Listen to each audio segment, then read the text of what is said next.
Kabit tayong ES guys. Ha? Bablog ako boss. So yun, yan si boss, ano, may-ari nitong click. So mag-ES siya. Ayan. Aray ko. Ayan. Pero kita nyo, yung difference niya, no? Diba? Ano?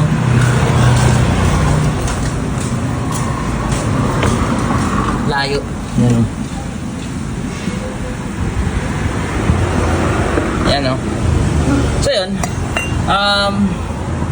Kalas tayo ng mga kable. Yung stock, wala na. Ayan.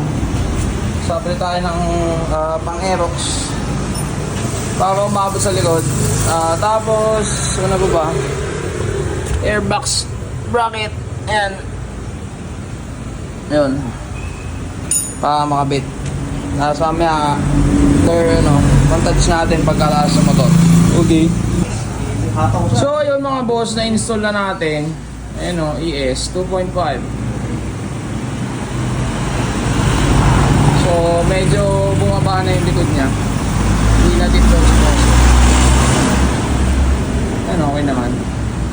Tapos, yun na, nag-bigis na siya 260mm. Ano? Yan. Yun, okay naman. Pogi naman, pogi.